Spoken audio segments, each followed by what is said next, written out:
26వ కీర్తన. రండి ఉత్సహించి పాడుదాము, రక్షణ దుర్గము మన ప్రభువే అన్న కీర్తన పాడుకుందాం. రండి ఉత్సహించి పాడుదము, రక్షణ దుర్గము మన ప్రభువే. రండి కృతజ్ఞత స్తోత్రముతో రాజు సన్నిధి కేగుదము. సత్ప్రభు నామము కీర్తనలన్ సంతోషగానము చేయుదము. రండి ఉత్సాహించి పాడుదము, రక్షణ దుర్గము మన ప్రభువే. మన ప్రభువే మహాదేవుండు, ఘన మహాత్మ్యము గలరాజు. భూమ్యాగాధపు లోయలును భూధర శిఖరము లాయనవే. రండి ఉత్సాహించి పాడుదము, రక్షణ దుర్గము మన ప్రభువే. తండ్రి కుమార శుద్ధాత్మకును తగు స్తుతి మహిమలు కల్గుగాక. ఆదిని నీప్పుడు ఎల్లప్పుడు అయినట్లు యుగముల నౌను ఆమేన్. తండ్రి కుమార శుద్ధాత్మకును తగు స్తుతి మహిమలు కల్గునామే. తండ్రి యొక్కయు కుమారుని యొక్కయు పరిశుద్ధాత్మ యొక్క నామమున ఆమేన్. ప్రభువా మమ్మను కనికరింపు, క్రీస్తు మమ్మను కనికరింపు, ప్రభువా మమ్మను కనికరింపు. అపోస్తలుల విశ్వాస ప్రమాణం ఒప్పుకుందాం. భూమి ఆకాశములను సృజించిన సర్వశక్తి గల తండ్రి అయిన దేవుని నమ్ముచున్నాను. ఆయన ఏక కుమారుడును మన ప్రభువైన యేసుక్రీస్తు నమ్ముచున్నాను. ఈయన పరిశుద్ధాత్మ వలన గర్భమున ధరింపబడి కన్యైన మరి పుట్టి పొంతి పిలాతు అధికారం క్రింద శ్రమపడి సిలువ వేయబడి చనిపోయి సమాధి చేయబడినని, అదృశ్య లోకములోనికి దిగినని, చనిపోయిన వారిలో నుండి 3వ దినమున లేచి పరలోకమునకెక్కి సర్వశక్తి గల తండ్రైన దేవుని కుడి చేతి వైపున కూర్చుండి ఉన్నాడని, సజీవులకును మృతులకును తీర్పు చేయుటకు అక్కడ నుండి వచ్చునని నమ్ముచున్నాను. పరిశుద్ధాత్మ నమ్ముచున్నాను. పరిశుద్ధ క్రైస్తవ సంఘముగు పరిశుద్ధుల సహవాసమును పాపక్షమాపణయు శరీర పునరుద్ధానమును నిత్యజీవమునున్నవని నమ్ముచున్నాను. ఈరోజు నిర్గమకాండము 7వ అధ్యాయము చదువుకుందాం. కాగా యెహోవా మోషేతో ఇట్లనెను, ఇదిగో నిన్ను ఫరోకు దేవునిగా నియమించితిని. నీ అన్న అహరోను నీకు ప్రవక్తగా ఉండును. నేను నీకు ఆజ్ఞాపించినది యావత్తు నీవు పలుకవలెను. ఫరో తన దేశంలో నుండి ఇశ్రాయేలీలను పోనీయవలనని నీ అన్నయ్యన అహరోను అతనితో చెప్పును. అయితే నేను ఫరో హృదయమును కఠినపరచి ఐగుప్తు దేశములో నా సూచక క్రియలను నా మహత్కార్యములను విస్తరింపచేసేదను. ఫరో మీ మాట వినడు గాని నేను నా చేయి ఐగుప్తు మీద వేసి గొప్ప తీర్పుల చేత నా సేనలను ఇశ్రాయేలీలైన నా ప్రజలను ఐగుప్తు దేశములో నుండి వెలుపలికి రప్పించెదను. నేను ఐగుప్తు మీద నా చేయి చాపి ఇశ్రాయేలీలను వారి మధ్య నుండి రప్పింపగానే నేను యెహోవానని ఐగుప్తీయులు తెలుసుకుందురని. మోషే అహరోనులు యెహోవా తమకు ఆజ్ఞాపించినట్లు చేసిరి, అలాగుననే చేసిరి. వారు ఫరోతో మాట్లాడినప్పుడు మోషేకు 80 ఏండ్లు, అహరోనుకు 83 ఏండ్లు. మరియు యెహోవా మోషే అహరోనులతో ఇట్లనెను, ఫరో మీ శక్తి చూపుటకై ఒక మహత్కార్యము కనుబరచుడని మీతో చెప్పునప్పుడు నీవు అహరోనును చూచి నీ కర్రను పట్టుకొని ఫరో ఎదుట దాని పడవేయమను, అది సర్పమగును. కాబట్టి మోషే అహరోనులు ఫరో ఎద్దుకు వెళ్లి యెహోవా తమకు ఆజ్ఞాపించినట్లు చేసిరి. అహరోను ఫరో ఎదుటను అతని సేవకుల ఎదుటను తన కర్రను పడవేయగాని అది సర్పమాయను. అప్పుడు ఫరో తన విద్వాంసులను మంత్రజ్ఞులను పిలిపించెను. ఐగుప్తు శకునగాండ్రు కూడా తమ మంత్రముల చేత అలాగే చేసిరి. వారిలో ప్రతివాడు తన కర్రను పడవేసినప్పుడు అది సర్పమాయను. కాని అహరోను కర్ర వారి కర్రలను మృంగివేయగా యెహోవా చెప్పినట్టు ఫరో హృదయము కఠినమాయను గనుక అతడు వారి మాట వినకపోయాను. తరువాత యెహోవా మోషేతో ఇట్లనెను, ఫరో హృదయం కఠినమైనది, అతడు ఈ ప్రజలను పోనీయనొల్లడాయను. ప్రొద్దున నీవు ఫరో యొద్దకు వెళ్ళుము, ఇదిగో అతడు ఏటి దరికి పోవును. నీవు అతనిని ఎదుర్కొన్నట్టుకు ఏటి ఒడ్డున నిలిచి పాముగా చేయబడిన కర్రను చేత పట్టుకొని అతని చూచి అరణ్యమందు నన్ను సేవించుటకై నా ప్రజలను పోనిమ్మని ఆజ్ఞాపించుటకు గాను హెబ్రీల దేవుడైన యెహోవా నన్ను నీ యొద్దకు పంపెను. నీ విధి వరకు వినకపోతివి. కాగా యెహోవా ఆజ్ఞ ఏదనగా నేను యెహోవానని దీనిని బట్టి నువ్వు తెలుసుకుందువని యెహోవా చెప్పుచున్నాడు. ఇదిగో నా చేతిలోనున్న ఈ కర్రతో నేను ఏటి నీటిని కొట్టుదును, అది రక్తముగా మార్చబడును. ఏటిలోని చేపలు చచ్చును, ఏరు కంపు కొట్టును, ఏటి నీళ్లు త్రాగుటకు ఐగుప్తీయులు అసహ్యపడుదరని చెప్పుమనెను.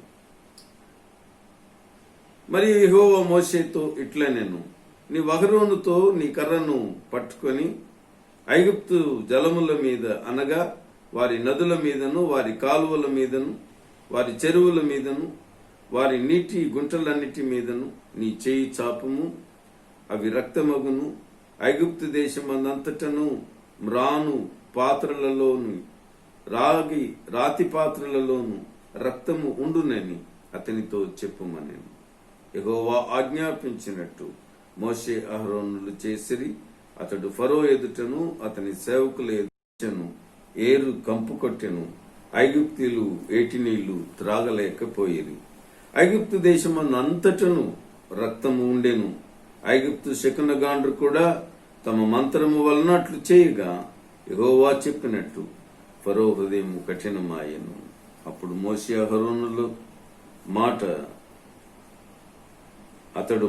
అహరోనుల మాట వినకపోయెను.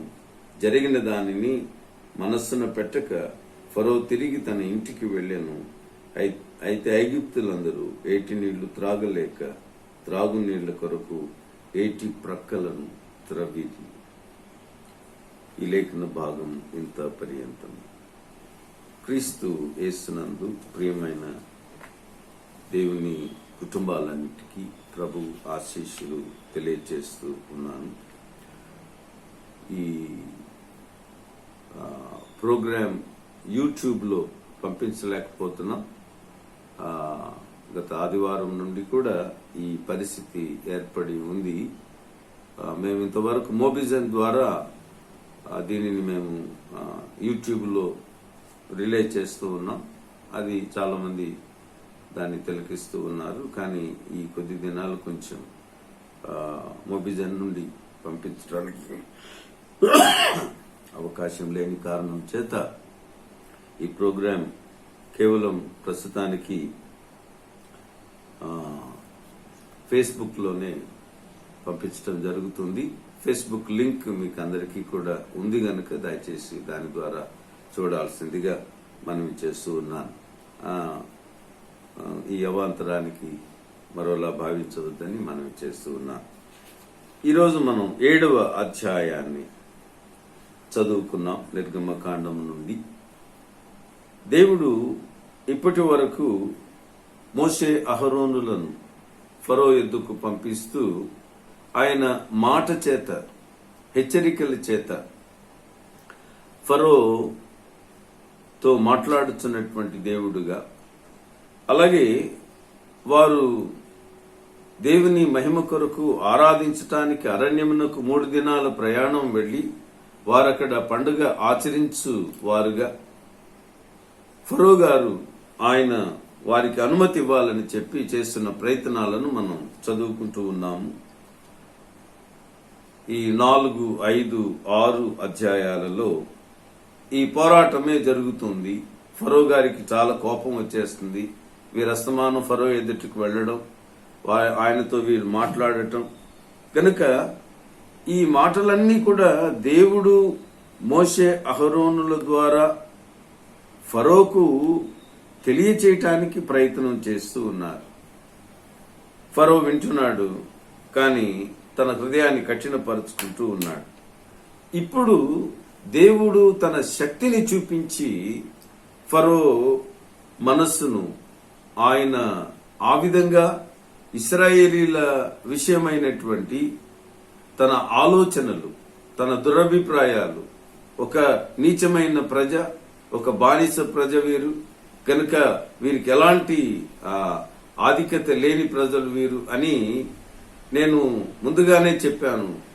ఐగుప్తు దేశం యొక్క సామాజిక వ్యవస్థ ఇది ఒక పిరమిడిక్ టైప్ ఆఫ్ విధానాన్ని మనం చూస్తాం. పిరమిడ్ వలె అత్యున్నత స్థానంలో ఫరో ఉంటాడు, అత్యధికమైన నీచ స్థానంలో బానిసలు ఉంటారు.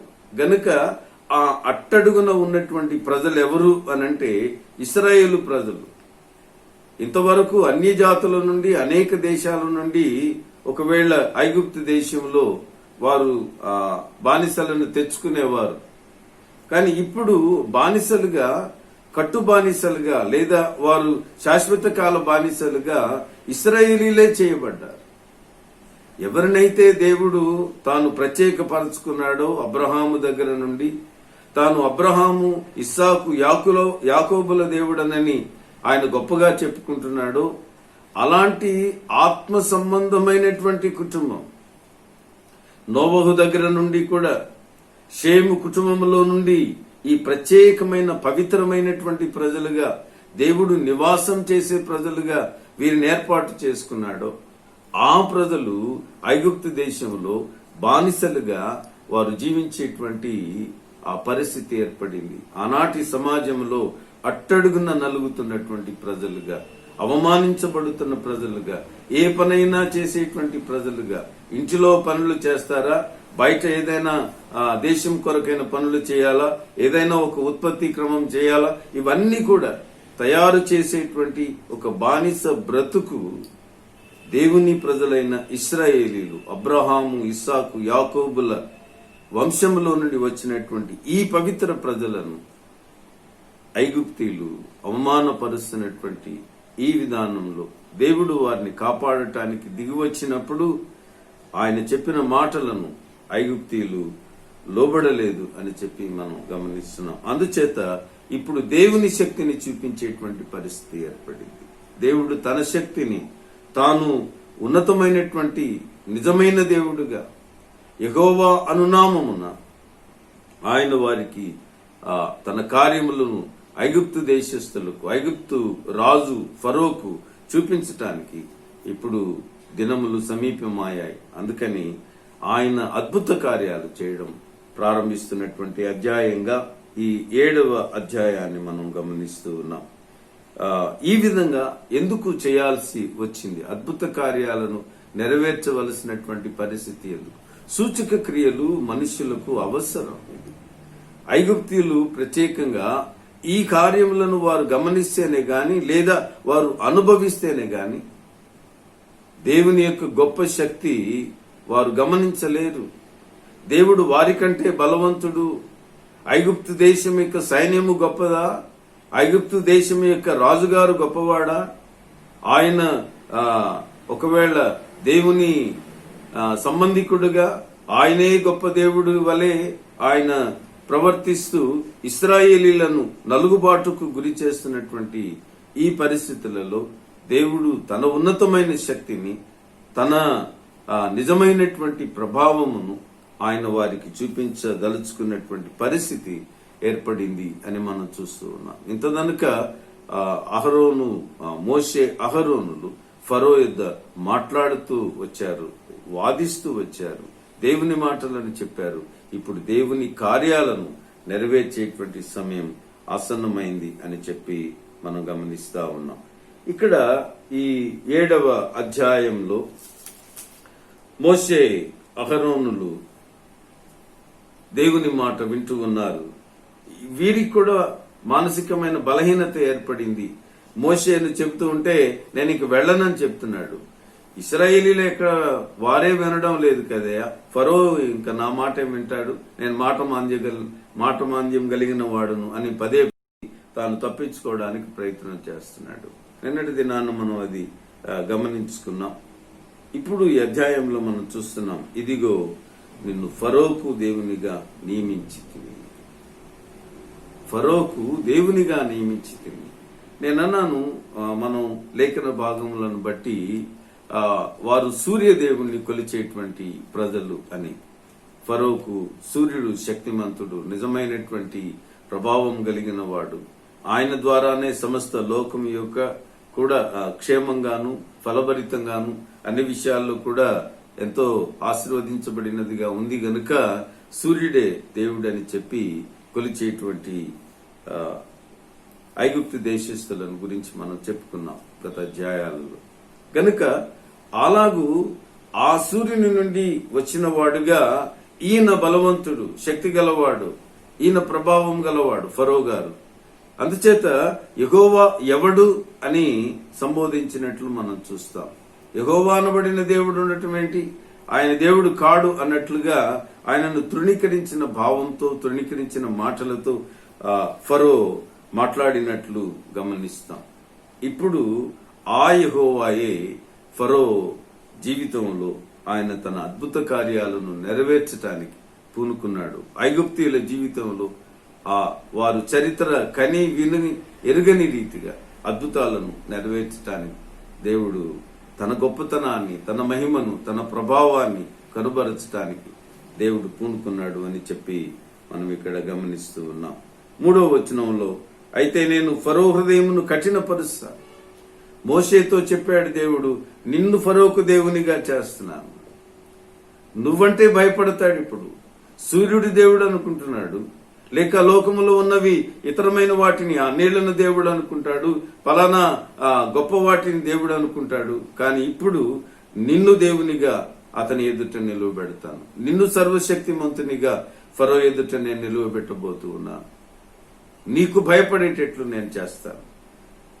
మోషే తాను పారిపోవాలని అనుకున్నాడు, కానీ దేవుడు మోషేను ఉన్నతమైనటువంటి ఒక గొప్ప శక్తిమంతుడిగా నిరూపించడానికి ఆయన పూనుకుంటున్నాడు. ఐగుప్తు దేశం ఒకవేళ మోషేను నరహంతకుడని చెప్పవచ్చు. ఐగుప్తు దేశాన్ని వదిలిపెట్టి పారిపోయిన వాడని మోషేను చూడవచ్చు. కానీ దేవుని సంకల్పంలో పనిచేస్తున్నటువంటి మోషే ఇప్పుడు ఫరో ఎదుట తాను ఫరోకు దేవునిగా చేయబడేటువంటి ఆ ప్రణాళికలో దేవుడు అతన్ని ఉంచి ఉన్నాడని మనం చేస్తున్నాం. దేవుని చేతిలో పనిముట్లు దైవశక్తి సంపన్నులు ప్రియులారా. గనుక దేవునిని వ్యతిరేకించే ఏ శత్రువు ఎదుటనైనా సరే వారు దేవుని ప్రభావమును కలిగినటువంటి వారుగా, ఉన్నతమైన శక్తి సంపన్నులే.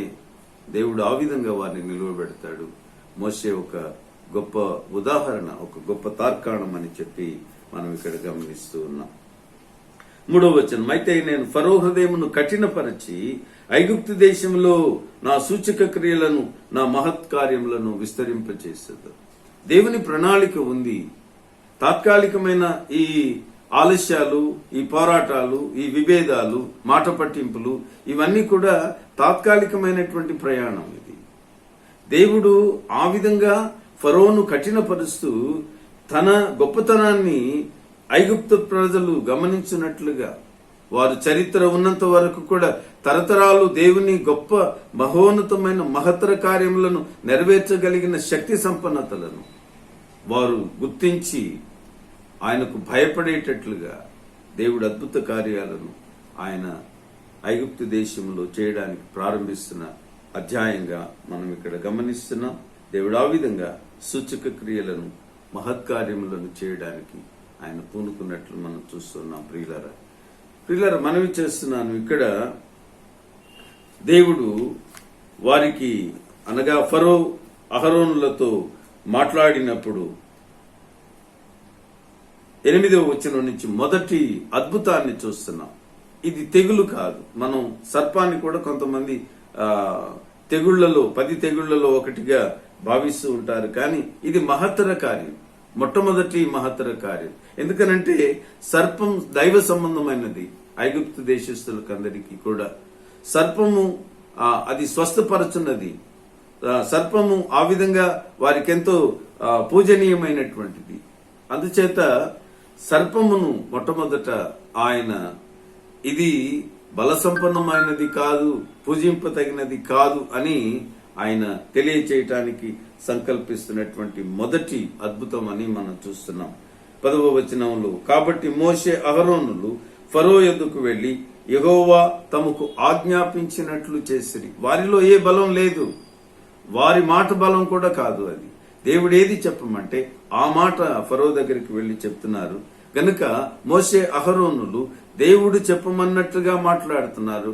దేవుడు చేయమన్నట్లుగా కార్యాలను వారు నెరవేరుస్తూ ఉన్నారు. తమ మాట కాని తమ చేతలు కాని వారు ఐగుప్తు దేశంలో వారు నెరవేర్చలేదు. కేవలము దేవుని ఉద్దేశానుసారముగా వారు అక్కడ నిలిచి దేవుడు చెప్పమని మాటలు చెప్తూ చేయమన్న కార్యాలు నెరవేరుస్తున్నారు వారు. ఆ విధంగా అహరోను ఫరో ఎదుటను అతని సేవకుల ఎదుటను తన కర్రను పడవేయగానే అది సర్పమాయను. మోషే మాట్లాడుతున్నాడు, తన కర్ర అహరోను చేతిలో ఉన్నది. గనుక అహరోను మోషే కర్రను ఫరో ఎదుట పడవేయగానే అది సర్పముగా మారింది అని మనం చూస్తూ ఉన్నాం. ఆ విధంగా ఒక అద్భుతాన్ని వారు చూశారు. ఈ విధంగా ఇక్కడ తన విద్వాంసులను కూడా పిలిపించాడు ఫరో గారు. వారు కూడా తమ కర్రలను పడవేసినప్పుడు అది సర్పముగా మారింది. వారి కర్రలన్నీ కూడా సర్పములుగా మార్చబడ్డాయి. గనుక యెహోవా చేసినటువంటి అద్భుత కార్యం గొప్పతనం ఏముంది? మా మంత్రగాళ్ళు కూడా వాటిని చేయగలరు కదా. మా మంత్రగాళ్ల కంటే కూడా మీరేమి గొప్పవారు కాదు. వారు కూడా అద్భుత కార్యాలు సూచక క్రియలు చేయగలిగిన శక్తిమంతులు కదా. మాకు ఆ శక్తి ఉంది, అదేమిటి అని చెప్పి వారి విషయంలో వారిని ఏ విధంగా కూడా గొప్పగా భావించలేనటువంటి పరిస్థితి. గనక శకునగాండ్రు మంత్రగాళ్లు వారు తమ కర్రలను పాములుగా వారు చేయగలిగారు. అయితే ఒక ప్రాముఖ్యమైన విషయం ఏమిటంటే 12వ వచనంలో, వారిలో ప్రతివాడు తన కర్రను పడవేసినప్పుడు అది సర్పమాయను గాని అహరోను కర్ర వారి కర్రలను మృంగివేయగా యెహోవా చెప్పినట్లు ఫరో హృదయము కఠినమాయను. ఫరో హృదయం కఠినపరచబడినటువంటి సంఘటన. ఎందుకు ఇలా జరిగింది అనంటే, వాస్తవానికి అహరోను పడవేసినటువంటి కర్ర అది సర్పమైంది. మంత్రగాళ్ల యొక్క వారు తయారు చేసిన లేక వారు సృష్టించినటువంటి సర్పములనన్నీ కూడా ఈ సర్పము మృంగివేసింది. అయినా సరే వారిని గొప్పవారుగా భావించలేదు. మీ కర్ర శక్తి గలది అని చెప్పి ఫరో అభిప్రాయపడలేదు. ఇలాంటివి చాలా చేస్తా ఉంటారు, కనికట్లు ఎన్నో చేస్తా ఉంటారు, పెద్ద గొప్పే ఉందిలే అనుకున్నాడు ఫరో. అందుచేత తన హృదయాన్ని ఆయన కఠినపరుచుకున్నాడు. అందువలన తన ఈ ప్రజలను తాను పోనీయనొల్లక అతడు ఆ విధంగా అంగీకరించడానికి ఇష్టపడలేదని చెప్పి మనం గమనిస్తూ ఉన్నాం. దేవుడు ఇప్పుడు 2వ రోజు ప్రణాళిక రూపొందించాడు. ప్రొద్దున నువ్వు ఫరో యొద్దకు వెళ్ళు, మోషేతో మాట్లాడుతున్నాడు దేవుడు. ఇదిగో అతడు ఏటి దరికి పోవును, నీవు అతన్ని ఎదుర్కొన్నట్టుకు ఏటి ఒడ్డున నిలిచి పాముగా చేయబడిన కర్రను చేత పట్టుకుని అతన్ని చూచి అరణ్యమందు నన్ను సేవించుటకై నా ప్రజలను పోనిమ్మని ఆజ్ఞాపించుటకు గాను హెబ్రీయుల దేవుడైన యెహోవా నన్ను నీ యొద్దకు పంపెను. నీవు ఇది వరకు వినకపోతివి, కాగా యెహోవా ఆజ్ఞ ఏదనగా నేను యెహోవానని దీనిని బట్టి నీవు తెలుసుకొందు అని. యెహోవానని బలసంపన్నుడైనటువంటి ప్రభు ఆయన, సమస్తమునకు ప్రభు ఆయన. యెహోవా అనగా ప్రభు అని అర్థం గనుక ఆయన సమస్తమునకు ప్రభు గనుక యెహోవానని ఆయన మాత్రమే ప్రభువై ఉన్నాడు, ఆయన మాత్రమే దేవుడై ఉన్నాడని నువ్వు గమనించినట్లు, ఇదిగో నా చేతిలోనున్న ఈ కర్రతో నేను ఏటి నీటిని కొట్టుదును, అది రక్తముగా మార్చబడును. తెగుళ్లు ప్రారంభమవుతా ఉన్నాయి. ఈ 10 తెగుళ్లు ఐగుప్తు దేశంలో దేవుడు నెరవేర్చారని మనం తెలుసుకున్న విషయమే కదా. కనుక మొదటి తెగులు ప్రారంభమవుతుంది. ఏటి నీళ్లను దేవుడు ఆయన కొట్టినటువంటి పరిస్థితి, ఏటి నీళ్లను ఆయన పాడు చేసినటువంటి పరిస్థితి. నైలు నది వారికి పూజనీయం, నైలు నది వారి పంటలన్నిటికీ ఎంతో ఆశీర్వాదదాయకం. అలాగే వారి అనుదిన జీవితంలో నీటి ప్రవాహం వారికి ఎంతో అవసరం. వారు త్రాగాలన్నా, వండుకోవాలన్నా, పంటలు పండించుకోవాలన్నా ప్రతి దానికి కూడా నీటి అవసరత. గనుక దేవుడు చేసినటువంటి ఒక పని ఏమిటి అనంటే ఆ ఏటి నీళ్లను ఆయన లేదా వారు ఉపయోగించుకుంటున్న ఏ ప్రదేశంలోనైనా సరే ఐగుప్తు దేశం అంతటిలో వారి నీటిని ఆయన కొట్టినటువంటి అనుభవాన్ని, ఆ నీటిని పాడు చేసిన అనుభవాన్ని మనం ఇక్కడ మొదటి సూచనగా లేదా మొదటి తెగులుగా ఐగుప్తీయులకు దేవుడు అనుగ్రహిస్తున్నాడని మనం గమనిస్తూ ఉన్నాం. గనుక నీవు అహరోనుతో నీ కర్రను పట్టుకుని 19వ వచనం, ఐగుప్తు జలముల మీద అనగా నదుల మీద, వారి కాలువల మీద, వారి చెరువుల మీద, వారి నీటి గుంటల మీద కూడా, నీటి గుంటలు ఉంటాయి కదండి, వాటిని కూడా వదలలేదు దేవుడు. గనుక నీరు ఎక్కడెక్కడ వారికి ఉన్నదో ఆ నీటినంతటిని కూడా దేవుడు కొట్టినట్లుగా మనం గమనిస్తున్నాము.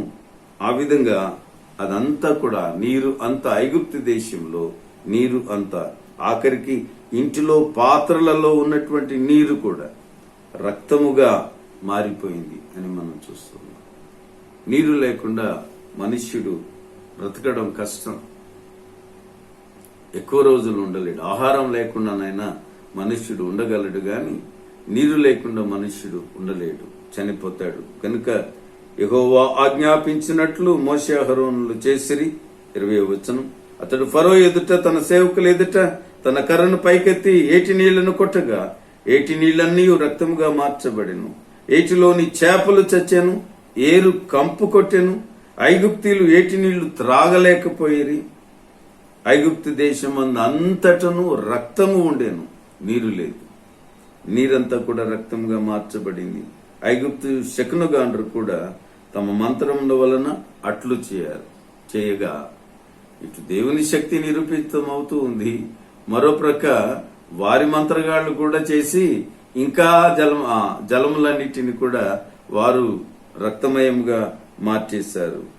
ఐగుప్తు శకునగాండ్రు కూడా తమ మంత్రముల వలన అట్లు చేయగా యెహోవా చెప్పినట్లు ఫరో హృదయము కఠినమాయను. మోషే అహరోనుల మాట అతడు వినకపోయాను. ఇది చూసి కూడా ఫరో హృదయం కరగలేదు, లోబడలేదు దేవుని చిత్తానికి. ఈసారి కూడా ఫరో హృదయం కఠినమైపోయింది. జరిగిన దానిని మనస్సున పెట్టక ఫరో తిరిగి తన ఇంటికి వెళ్లిపోయాను.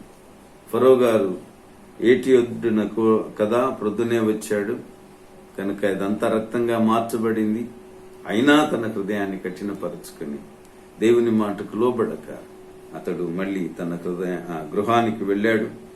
ఆ విధంగా దానిని పెద్దగా పట్టించుకోలేదు. అయితే ఐగుప్తులందరూ ఏటి నీళ్లు త్రాగలేక త్రాగునీళ్ల కొరకు ఏటి ప్రక్కలను త్రవేది. ఏరు ఎక్కడికెక్కడికి ప్రవహిస్తుందో ఆ ప్రక్కలలో వారు త్రవ్వి మంచినీళ్ల కోసం వారు ప్రయత్నం చేయటం మొదలు పెట్టారని చెప్పి ఈ అధ్యాయం ముగించబడింది. క్రీస్తునందు ప్రియమైన దేవుని బిడ్డలారా, దేవుని శక్తి సంపన్నతలతో ఐగుప్తీయులు విడుదల, ఐగుప్తు దేశంలో నుండి ఇశ్రాయేలీల విడుదల జరగాలని, ఐగుప్తీయులు ఇశ్రాయేలీలను ఎన్ని వందల సంవత్సరాలుగా అవమానపరిచారు, ఎన్ని వందల సంవత్సరాలుగా వారిని తృణీకరించారు, బానిసలుగా వారిని చేసి ఆడుకున్నారు. వాటికన్నిటికీ దేవుని కోపము, దేవుని ఉగ్రత వారి దేశము మీద రగులుకొని ఆ విధంగా అద్భుత కార్యాలు నెరవేర్చి వారిని విడిపించి తీసుకుని వచ్చిన చరిత్ర మనం ఇప్పుడు చదువుకుంటున్నాం. దేవుని బిడ్డలను ఆయన ఎన్నటికి వదిలిపెట్టడు.